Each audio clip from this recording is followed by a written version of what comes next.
Hello, Southern Hang family. Neil Wilding here. I hope everyone is enjoying the holiday season, however you celebrate. For our final episode of 2025, the fellas and I thought we would do a little hat tip to our favorite episode and artist of the year. Going into the making of this podcast, Craig, Red, Sherman, and we just wanted an excuse to hang out every week. We never really thought we'd have one guest, let alone Grammy winners and alt rock legends. Let's just recap a few of them. Rich Henderson, man, what an episode that was. Rich is an artist I've followed for a few years. I saw him live when he was here in Louisville, down at Zanzibar with the Drop Tines. I got to spend some time with Rich and his friend and bass player, Young Ethan. Shout out Young Ethan. Rich came on the show and talked about his music, talked about addiction and his road to recovery. He even gave us a shout out from stage when he was in town. So thank you, Rich, for coming on the show. I now consider you a great friend and look forward to that new album you promised in 2026. We also had Asa Daniels on from Gooseberry. Gooseberry is an up-and-coming alt-rock band. We came across their music because they were on the bill for Bourbon and Beyond. We talked about them as a new to us from the poster reveal. Asa was awesome, and he gave us an amazing shout-out from stage at Bourbon and Beyond before he played Southern Hang favorite D.B. Cooper. So Asa, can't wait to see the studio version of that one. Speaking of Bourbon and Beyond, Craig and Sherman had the pleasure of going backstage with a press pass at the festival. Live from Bourbon and Beyond, they were able to pull some killer interviews for the show. Pigeons playing ping pong, Red's favorite, the 502s. We also had artists like Top House, Britt Taylor, even young rising country star Baker Blankenship. We had Miss Maybelline out of Nashville, who then made a follow-up appearance on the show. Hope things are going well for you, Miss Maybelline, down in Nashville. We were also lucky enough to have Grammy-winning bluegrass fiddle legend Michael Cleveland on the show to talk about his legendary career. And shout out to Craig's mom for helping make that happen. Then my man Sherman pulled one of the biggest guests we've had. John Darnielle of the Mountain Goats came on the show. I felt like one of the cool kids on the inside. I had an advance copy of John's new album that they sent us for the interview.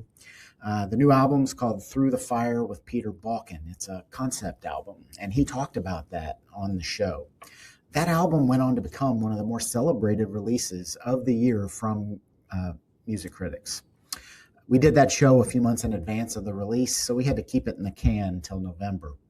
I was about to explode because I've been a fan of the Mountain Goats since the early 2000s, as they were part of a music scene that I loved with bands like The Hold Steady, The National, Wolf Parade. John was a gracious guest. And then, by the way, after coming on our show, he slummed it with Colbert and did a live performance of Cold at Night, which is from that new album. He even had as a guest Tommy Stenson of The Replacements on drums. Great song, great album. Thank you, John, for coming on Southern Hang. But our top episode of the year, both in our hearts and in our statistics, was with Coltt Winter Lepley. Back in March, we had an episode dedicated to 90s hip-hop. But before we got into Tupac and De La Soul, we went around the horn and just talked about our week.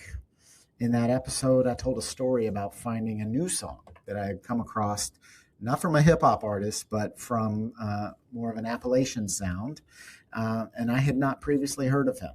We joked about the fact that it was his only song on streaming at the time and wondered what would come of him.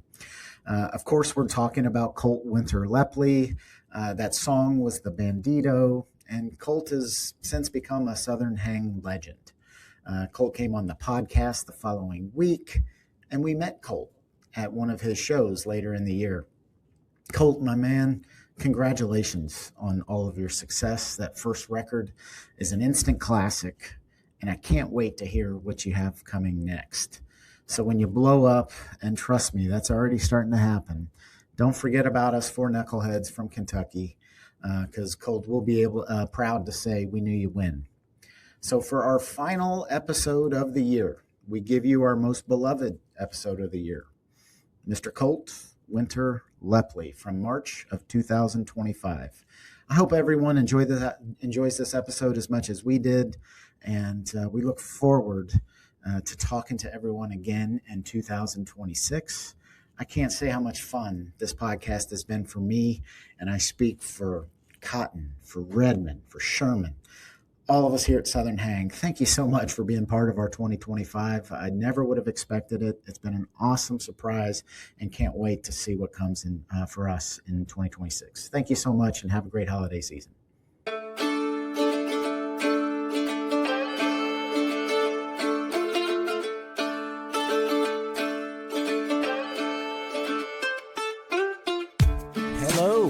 And welcome to a very special episode of the Southern Hang podcast. This week we have a first for our podcast. You know, we normally introduce ourselves as four knuckleheads talking family, sports, music, whatever pops into our head. But this week it's four knuckleheads and a scholar, a Western PA legend, as I've come to find out, a poet, a musician, and to be fair to our guest, a musician with far more than just one song. That's right. With our first guest, everyone, I'm honored to introduce to you Mr. Coltt Winter Lepley. Coltt, how you doing, my man? Good. Hey, thank you guys so much for having me. And hey, it's good to be the fifth knucklehead tonight. I don't mind that. So thank you. Well, I tell you what, man, we had a ball talking on our last episode about the tune. I know that, you know, I've come to learn that you've got quite the catalog, but we were introduced to you, at least I was, through that first song that you put out onto streaming. And so why don't we start with that? Like, what, tell us about, that song, the Bandito, and what led you to finally kind of crossing the bridge into putting some stuff on streaming. Yeah, like I said in the Twitter comment, I've been touring a lot of years, and I'd always kind of hoped that eventually somebody would come to something where streaming would be a little different, and it never happened. So maybe we could solve that problem someday, this podcast. But it's finally time to bite the bullet and get something down on streaming. The Bandito is a song I've been singing for, I don't know, 6 or 7 years ago. I wrote it, I think. And I know on the podcast you guys said, are there banditos in PA? And there really are not, as far as, the traditional cowboy trope goes. We had a lot of highwaymen here, though, and I love history. I'm a big scholar of American history, and that's just kind of where that came from. Yeah, that's awesome. I spent time on your website and playing around with the map, and I travel quite a bit. So I was curious of where Bedford, PA was. So I see you're just north of West Virginia and Maryland, and lots of history in that area. So that was cool. It looks like, and going through your music, it sounds like you reflect on that a bunch. A bunch of history is built in, and it sounds like the property y'all live on is,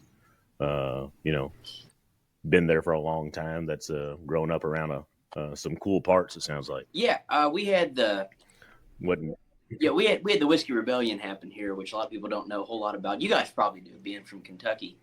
A lot of folks that were involved in the Whiskey Rebellion didn't want to pay the taxes here in the Commonwealth, and they moved to Kentucky. And I don't want to start any beef, but some of those Kentucky bourbon recipes are Pennsylvania recipes. So back through. Oh, all right. That's sweet. That is sweet. Them's fighting words. I don't know. Yeah. It's not really a beef. If it's facts, it's not really a beef, right? This is true. Yeah. I'm just happy to be a guest. I don't want to get into it too soon. We haven't had the bourbon episode yet, but that is definitely coming at some point, and we do all have or have spent time with bourbon. I know I've got a decent little collection here, so heck yeah, no, I'm ready for breaking news. If you want to start something, we'll back you if you come into Kentucky. Perfect, yeah. Are you a bourbon guy? Do you have a favorite flavor? Oh, sure. Wet's good. I'm sitting next to my bourbon cart here. I like all the standard stuff. Shout out some Pennsylvania stuff. We just had a distillery start here called Espy House. I always say when I travel, if you've never heard of Bedford, Pennsylvania, George Washington went to the bathroom here once, and that's our tourism.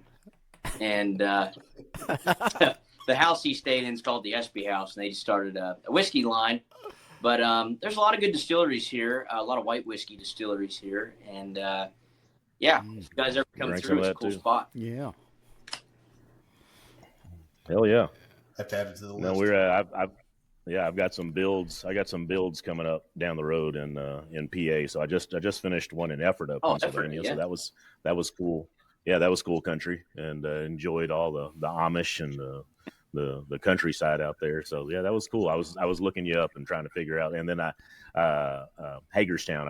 I've spent quite a bit of little time in Hagerstown, and so looks like I'm not too far away from you. No, we actually used to. Cool country. We used to race sprint cars, and Hagerstown was one of the tracks. And man, that's pretty all in the wheelhouse up here. But that's cool. Yeah.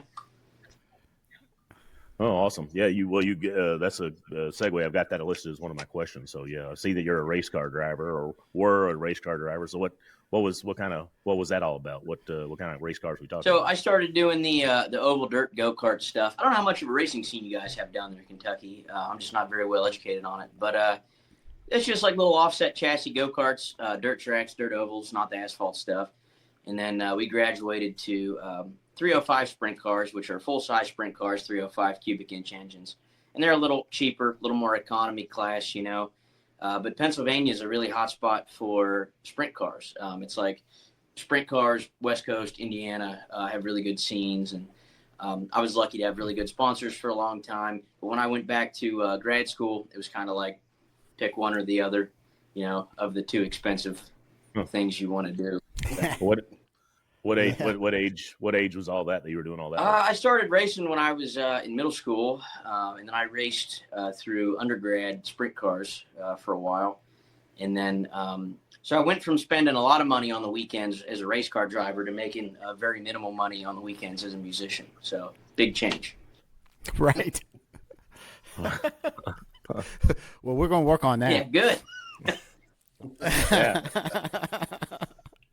Well, I mean, why don't we talk about your new album? So I saw, maybe I read somewhere that there's some connection to Charles Wesley Godwin, maybe using his backing band or something like that. So you want to kind of talk through that and tell us what to expect with the new tunes. Sure. So I've always toured as a solo act, except Kevin Kutz. I'm a fiddle player. He's a legend around here. People jumping in and out, but when it came time to do the album, I had always imagined a lot of these songs, like the Bandito, as full band sound, Mm-hmm. I'm near Pittsburgh. I'm about 2 hours from there. And Al Torrance is Charles' lead guitar player. And he's got a studio called Music Garden Studios, little north of Pittsburgh, about 20 minutes. And reached out to him through a mutual connection. And he was really excited. He liked the songs and showed them to the band. And the guys wanted to jump on board. I was really humbled and excited to have them come on. But it's Al doing all the lead guitar, all the guitar parts except for the rhythm. That's me. And Joe on the drums, Nate on the bass, and Amico on all the steel and banjo parts. And then I had my friends Justin Long and Alan Jetto on it as well, and they're local Pittsburgh musicians. Everything from the bottom up on this is Western Pennsylvania musicians, including those guys. The Allegheny High is their band, and they're all from right around the Pittsburgh area. And those guys, I don't know if you guys have ever been to a show, Charles, but they're high energy, they're killer, they sound just like a record, very top-notch professional, and they're humble. They don't talk. This is my first studio album, None of those guys talked down or acted like I was any different than anybody, and that meant a lot to me. I'm just a regular guy, and I hope I retain that, but I think they have too. They're just good dudes and really good at what they do. Yeah, he's blowing up too. Yeah. So I mean, his stuff, even that new EP he just put out, is really good. Absolutely, yeah. Yeah, I was asking Neil before he got on, because when Neil found you the first time and he's referencing you have three names, and then he actually said Charles Wesley Godwin. I go, did you know that before you referenced Coltt? And he's like, no, complete accident. I'm like, well, that's amazing, because I know who Charles Wesley Godwin is too. So that was awesome. Yeah. Yeah, and so did y'all were you playing out and then and bumped into those team of people and became friends, and that's how y'all hooked up, or were you? How did y'all become buddies with Allegheny High to be able to be tight enough to? Yep. So 2 years ago, Keystone Artist Connect was in their early stages of being a new company, and that's my management team now. And they're also based out of Pittsburgh. It's women owned. Really cool. It's a cool thing.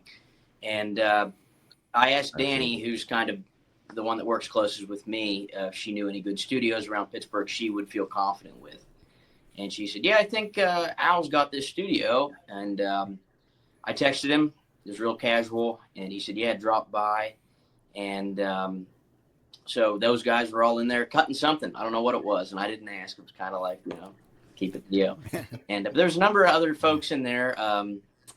Reed Connolly had just left, who's the steel player for Zach Bryan. They're all friends, and it was just a really cool thing. They all, we sat and talked Western Pennsylvania folk music history. We have a really expansive folk music catalog, and I gave them stickers and they put it on their cases, and it was just a good experience. And the whole thing took about a year and a half, the whole process from meeting to wrapping up. We only did 6 songs for this first album, and but I feel good about it. The guys were cool, and they took me in right away, and been nothing but positive reviews so far. So I'm excited to get the rest of it out. We're gonna do a single a month until July 11th, and then the whole thing will come out. So awesome, that's cool.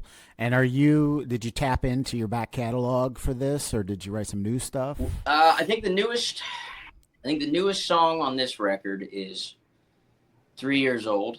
I have 7 studio albums with tracks ready to go. I just need the funding to make them.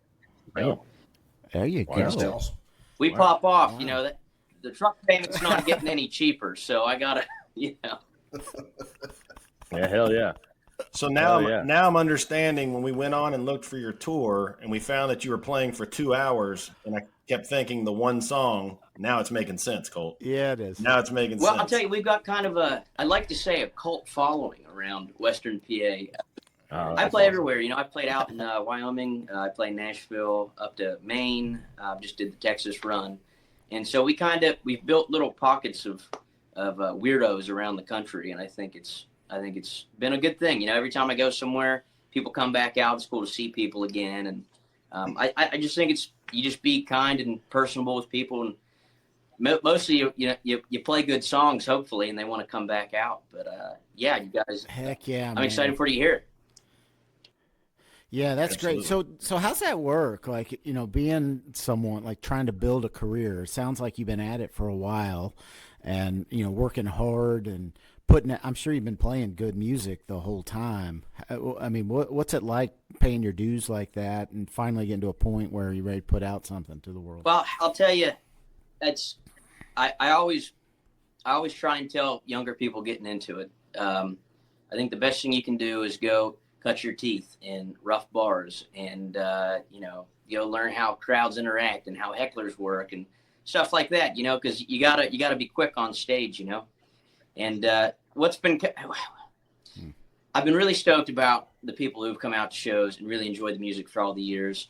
And part of me is kind of not wanted to put out streaming because I'm very content with the life I live, and I'm happy. But yeah. I kind of knew like the songs were good, and once the streaming got out there, it would be a whole new can of worms. And but what's been nice about this level is 1 week I can play Americana Fest in Nashville, which is kind of the mecca where everybody goes, and then the next week you go play next to the popcorn maker in an Italian restaurant for 3 hours, so it's just kind of the duality is hilarious. We have a documentary coming out here in a couple months with American Melody. They followed me around for 3 days, kind of a brewery show, and then kind of just hung around, and hopefully it kind of digs into that contrast a little bit. That's awesome. I'm sure Sherman's going to have some questions about that. Yeah, there you go. We'll come back to the doc. So on the album, can you tell us? You said you got a single a week coming out, and then you're going to drop. Can you tell us what's coming, or do we have to keep it a secret? breaking news. Can we reveal when the first song's coming out right now? Are we breaking Well, news? I'm not. I didn't read too much of the legal stuff. Well, I'll tell you this. I don't think. I think I've mentioned it other places. I don't know how big of a secret it is, but I think the next one coming out is going to be Crack Cocaine. I think, which probably you guys. I think it's still up. Yes, I got a big hat on in the music video. I look like a clown, but it's fine. That was early. Yeah. That was the early years. But you're gonna hear it just as it was in that. I wanted to keep that one kind of real personable. It's on my '66 Gibson LG1. It's a little wonky. It never really stays in tune, but I really wanted to kind of keep that magic. And that song has meant a lot to me. I always say when I play it, even in Texas last week, I say, "Yeah, boys, this is a medley of my hit." You know. But yeah. Well, I'm glad you. So I've got that written down as a question. So that song hurts, man. That's a deep song. It's a beautiful melody. But is that real? Was that is that your friend that did Yep. that comes so from? I've had two cousins overdose on fentanyl. One passed away, and I wrote that song the morning one of my good friends got picked up on crack cocaine charges.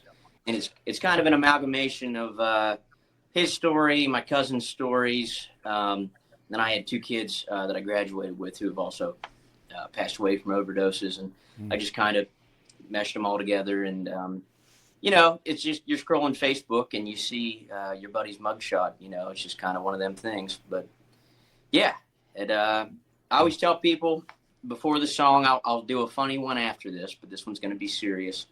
And check on your friends because, everybody, I know Kentucky is just like as bad as PA. Everybody knows somebody that's going through that. Yeah. So, yeah, 100%. Well, it's a beautiful song. Thank you. Yeah, it is. Yeah. No, that's good stuff. And then I dug. I spent time on Toilet Wizard, which I thought was awesome. That was a fun. Is your dad actually a plumber? Yes, he is. So that one might be on the album, but okay. Yeah, I think it's okay. I think it's okay to talk about it. It's going to be on there. Well, I assume we can talk. I mean, maybe you don't need to talk about the album, but it was on your website, so I assume that was public. Yeah. Songs that we can discuss. Yeah. You don't have to tell us. Maybe just like a little ear tug or a little nose twitch or something if that's going to be on the album. You guys have the exclusive for me. It'll be on the album. That'll be on. But it's been kind of funny. So how that one came to be, my dad is a plumber. He's been a sole proprietorship, Lepley's Plumbing and Heating for 40 years, and which has been great. It's been great. And so I wrote my mom a song on Mother's Day. It was real pretty. It's called Hero of Mine. It talks about like blackbirds migrating south, sitting on telephone. It's real pretty, So Dad said, "Hey man, why don't you write me a song?" And it kind of made me mad. And I was like, "Yeah, buddy, I'll write you one." And that's how Toilet Wizard came to be. And I don't think he liked it much at first, but now he when they're close, they come out to shows and he sits in the back and he play Toilet Wizard. So it worked out. Yeah, proud papa, yeah. Sure.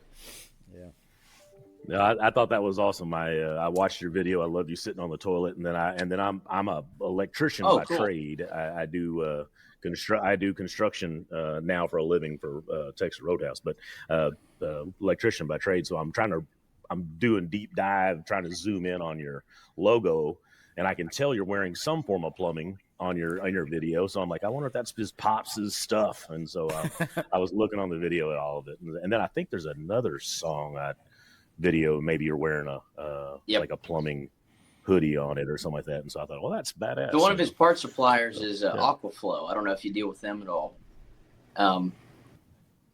That's more the plumbing side, but they get they give out a lot of free merch, So it was always go to the thrift store. Or we got a new Aquaflow hoodie for the day, and now I'm really excited. I got a new hoodie, so. Yeah, that's just how that. This is Gold's Pumps. This is one of his companies as well. But sweet. Yeah, counter days at the shop is always good when they got the free food and the giving away the cheap swag. Hell yeah, I love a counter. And they'll wear forever. Well, that's awesome. Yep. Yeah. Coltt, this may be a bit of a rookie question, and if so, I apologize. But you reference crack cocaine and Toilet Wizard, right? Drawing from real life experiences. How does that process work for you? Like, do you hear a melody in your head, or do you do the lyrics and then figure out the accompaniment to follow, or what is that process for you?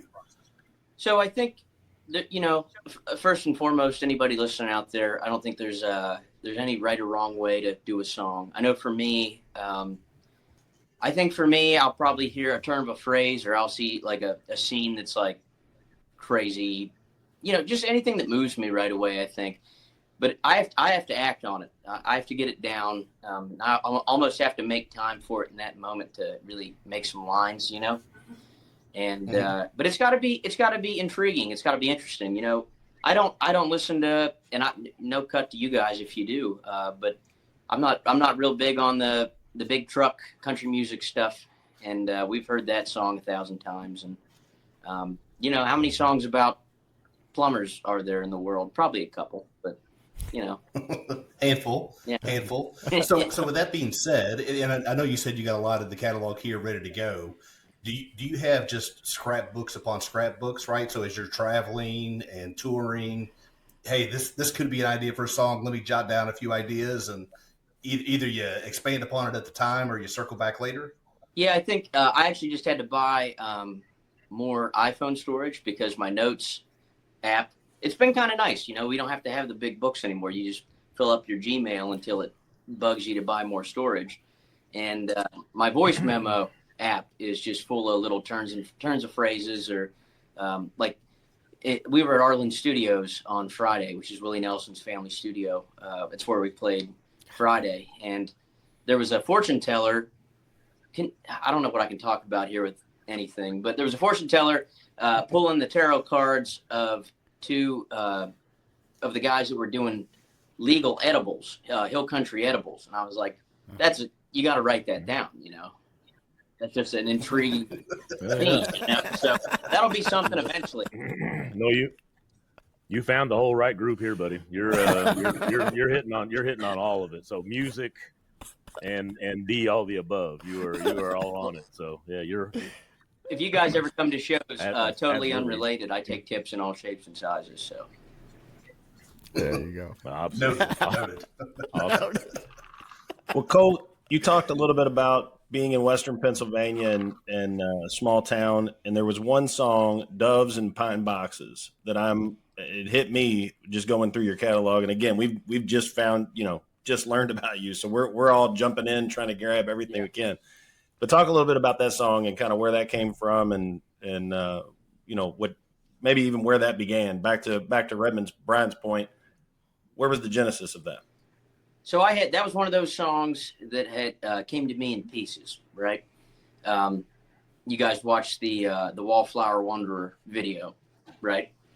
Yeah. Okay, so I had the choruses down. And I had two of the verses written the morning they came to film, and I wanted to bring them something new. And one of those verses is a Robert Johnson reference, kind of Devil at the Crossroads situation. And then the choruses follow the traditional folk music tradition of the mother, father, lover trope, which is noted in songs like, The Hangman, or, there's a lot of folk songs. Leadbelly does a lot of these. And so I always like to pay homage to the folk roots of what country music is now. And so I had all that written. And then Dan called from Wallflower Wanderer and said they were coming up to film. And I had some other songs in mind, but I thought, man, I've been sitting on this one for like a year and a half. So I was still living at home, and Mom was in the kitchen meandering around, cooking probably. And I finished the bridge and that last verse with the high voice part, and so we went and recorded it that night in an old abandoned mansion that's getting fixed up now in town. And Dan was like, "When did you write this?" And I said, "Well, I wrote a portion of this about a year ago, and then about 3 hours before you got here, I finished it." And he always likes to tell that story. But yeah, it's a good one. People seem to like that one as well. That's awesome. It's a jam. Yeah, absolutely. Yeah, you mentioned some of your references or some of your influences. I saw on your site you're talking about Towns Van Sant, John Prine, Guy Clark. I mean, those are right up our wheelhouse for sure. Absolutely. I'll tell you a quick story. Yeah. So what? So Austin, never do. been to Texas. Dusty, very hot. Cool spot though. And Yeah, congratulations on South by Southwest. That's thank you. awesome. Thank you very much. Absolutely.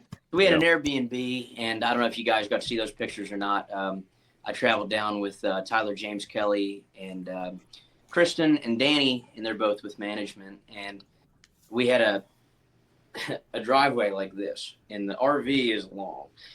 And I'd like to say I didn't think it would go, but not my rig. I don't own it. So I thought, well, it's going to be a good story at least, So it got beached. That's a sidebar. That's a sidebar to this story. Is that about 10 minutes south of the Airbnb is Blaze Foley's grave. So I made time with Michelle Moonshine went along with me. If you guys ever heard of her, she's pretty cool. She's out of Salt Lake, and we went to Blaze's grave, and then I rented the world's smallest Mitsubishi on the drive home, which was hilarious. But I spent an extra hour and a half to go up to Fort Worth and see Towns' grave.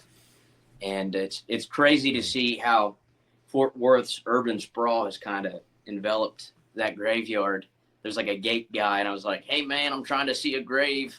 He's like, get out of here, dude, But, yeah, Towns, all that is to say, Towns is probably the top of the top. John Prine, too. I don't know if you guys have ever seen Heartworn Highways. It's free on YouTube now. It's a great music doc. And it has like Steve Earle, David Allen Coe, Charlie Daniels, Towns, Guy, a lot of those guys from that scene.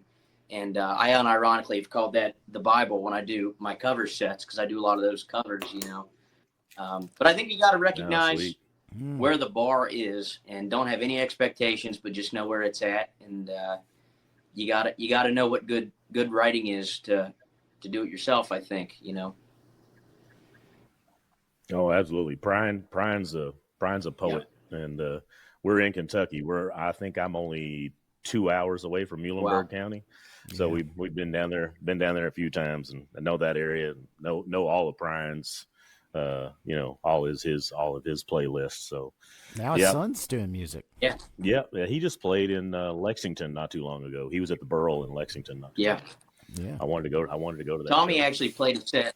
He played a set at D's when I was down there for Americana Fest last year, and he's got a really cool song about Chris Farley. He's got a great song about Chris Farley, and I'll tell you, I wouldn't want to be John Prine's son and write music, but I think he does.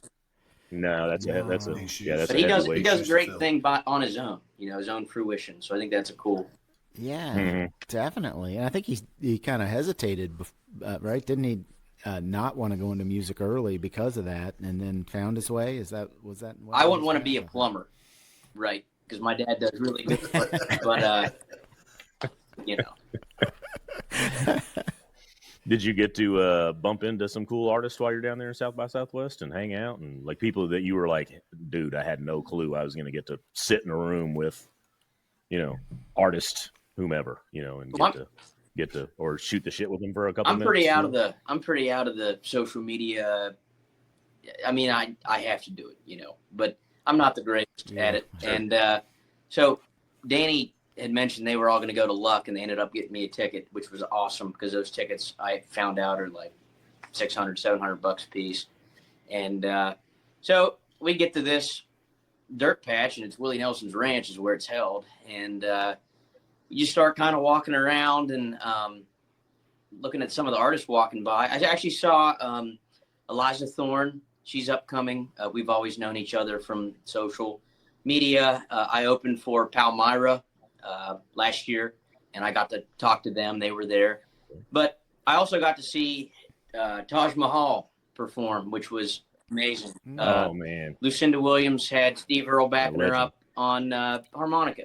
Margot Price came out and played Joy with her.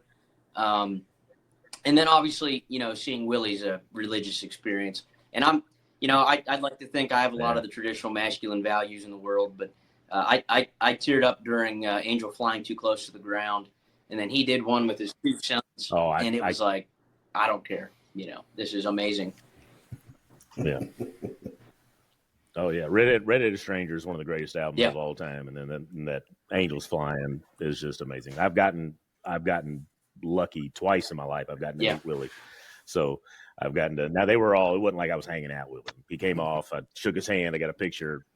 Thank you. Got to see him, and then I stood on the side of the stage at the Palace here in Louisville for one of his shows. And my family has some long distance ties, but and then we have a Willie's Corner in Texas Roadhouse, and we have a table, and so I was able to get two tables and then meet what's his road manager, what's the gentleman that runs the bus. And so I got to meet him. I got to meet him and took two tables to him, and he knew I was coming, and I hooked up with him and gave him two of our tables from Texas Roadhouse that have all the Willie stuff on top of it. So it was pretty awesome. It was a let me just tell you personally, thanks, because bringing a Texas Roadhouse within 30 minutes of my hometown was a game changer. So thank you. Okay.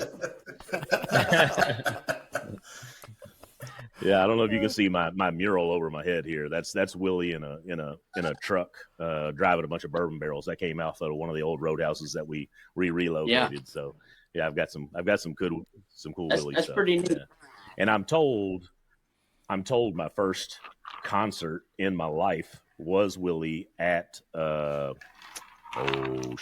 what's the old Houston, Texas bar, Gillies. Okay. I went to Gillies. I was three, and my mom still has the concert poster of that day, and I was three, so I don't really remember the show very much. But she tells me that was my first show that we went to. What's that? That my first. What's that fake ID look like? Oh, I know. Yeah, family show. That's like shooting big. You've heard him out. You're ruined for the rest of your life. Oh yeah. But she's raised me on good music, man. So I've been around, and John Prine was playing in the background my whole life, and Willie, and you name it. It was playing in our house. So yeah, man. And she's a musician also. So if you come through Kentucky, and you let one of us know, or you hook up with Neil and tell us you're coming through. Mom's a bluegrass player, plays stand-up bass, and she's at her regular Thursday night picking party tonight while we're talking. So, and she runs with everybody in the bluegrass world. She's knows everybody in bluegrass. So she hangs out with Michael Cleveland all the time, and they run around and goes to shows with him. And so, yeah, it's pretty cool. I get to go hang out with some very cool musicians. I don't play. I have a guitar to my right, and I have a stand-up bass about 12 feet away, but both of them are decor, and I keep telling myself I'm going to learn. But so far, it's just the thing that I stare at and wish I would have learned. I'll tell you what, better. If you learn that upright bass, you're going to have work 7 nights a week, because they're, hard to come by. I was going to say, is that few and far between, being able to have that in the band? Around me. I'm sure. I know. You guys are very lucky. You have a lot of really cool. We have a great music scene here. I think there's a lot of really good bluegrass pickers here as well. But it's not Kentucky. So. Yep. Yeah. Well, if you come into town, Redmond Reference Shack and Crack, maybe barbecue, maybe a mile away, is my mom's good buddy, and every Thursday night they have a jam, and it's amazing bluegrass pickers every Thursday night. So how many people you having a time through? Oh, it'll go from 4 to 15, and then on whatever night, and then if they're gearing it up, they can get it up to pretty big numbers. But there's about average 7 on a regular Thursday night playing. That's awesome. In my buddy's garage in Fairdale, Kentucky. It's a great little hole in the wall, man. He's got a cool spot. Well, if I can steal a couch and a shower, I'm in. Oh, buddy, we got you. We got you covered, buddy. We can make that happen. I think Todd Snyder tells a story about a couch. Maybe we'll get your story about a couch. I love Todd Snyder, man. It's as long as there's minimal mites and bugs, I'm happy with it. So. Minimal. Is there an acceptable level? Free couch, you know. It was almost expected, not even minimal. It was just it almost sounded like it was expected. Hey, anything but the Hiltons, you know, that's for other people. But. Yeah. Well, I tried to spend a little time today. It looks like on your website you had, and I assume once more of the music comes out, you'll have a deeper schedule that's probably getting released to you touring. At the moment, all I could see was March, but the boys and I do basically where this all came from is we do a yearly baseball road trip, go see a new field, you know, and so this past year we went to Detroit, and on the ride up, I'm like, hey, I really enjoy our ride up and just talking for 4 hours about whatever knucklehead stuff pops in our head. So today I was like, you know, this year's trip, we ought to go find Coltt and tie it in with a baseball game. Like, let's go. And so I tried to spend some time today trying to find out where you were playing and seeing if we can come catch you. But definitely want to see you in action, man. Well, that's on me. Yeah. Do we have more knowledge on when? Yeah, I have shows scheduled. Yeah. Do we have more knowledge on when that's all coming out? I got shows booked the whole way through December. It's just the way, you know, I try to do like a month out. I have some ticketed shows coming up. I have the album released July 11th in Pittsburgh. And then I have a really cool show at Pine Grove Hall, which is State College. That's where Penn State is. So I have some cool ticketed shows coming up. I have some stuff some details that aren't released yet on some of those that will be released shortly. But I also, you know, hopefully with the release and things, you know, we get a little bit more ticketed stuff. I'm going to do a New England run here soon too. So just me, I run my own social media right now. And, you know, I do my own website. Well, I'm glad you do. That's how we were able to connect this. That's right. That's right. You need to schedule that New England run in the fall time, man, and get the changing colors there in the trees. Well, I'll tell you, I lived in Boston for 3 years, and I love New England. I love everything about it except the price of groceries. So other than that, it's a beautiful place. They are proud. You did not pick up an accent, by the way, when you lived in Boston. Well, everybody makes fun of me for the one I have here. We kind of live in a weird place. We have like Pittsburghese. We're nowhere near Philly. We don't associate with the eastern side of the state really too much, but they have the Delco accent, you know. But a lot of people around here, because I think it's because we are so close to West Virginia and Maryland, and you know Baltimore has a weird thing too. I wrote a paper on that in grad school about how the amalgamation of accents has kind of made us mutts right here, you know. But yeah. Yeah. Well, you Cotton, sound like that's us. another big word to add to your vocab. I had amalgamation. Thank you. I am learning, but I had that one. So appreciate you. I'm the blue collar guy of the group, and so they're always trying to educate me with my, you know, electrician background in construction world that I live in, and then I live in the blue collar end of town. So I'm the maybe not as deep vocabulary as some of these other boys that I'm. Just words, man. Yeah, just don't let words. them fool you. Yeah. Coltt, man, you mentioned the documentary. I'm going to bring it back to that. I have a film company. We've got a documentary out, so where I'm interested in all of this. How'd you get involved in this? Did they reach out to you? How did it come about? And tell us a little bit about it. So, Dan, who is with Wallflower Wanderer, we've worked together a number of times, and so he has an extended project now with himself and two other individuals, Matt and Cameron, and they started American Melodies, and it's going to be a little bit longer form, deeper dives into individual musicians.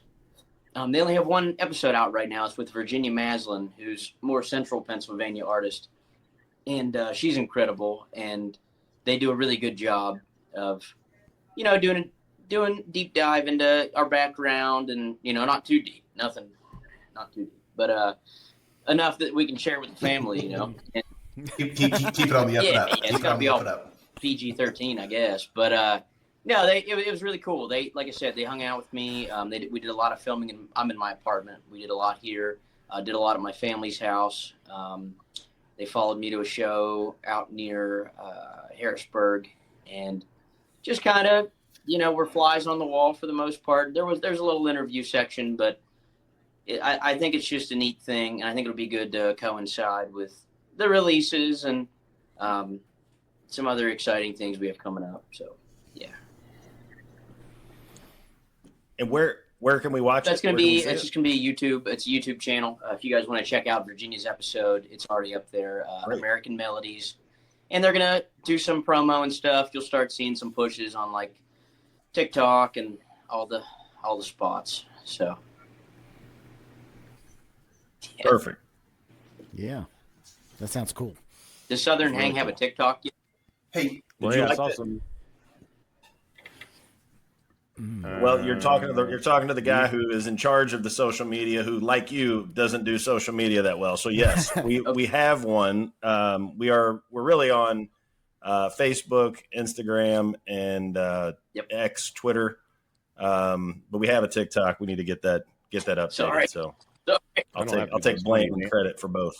I don't have to do a Sunday dance or something, do I? I mean, I can't.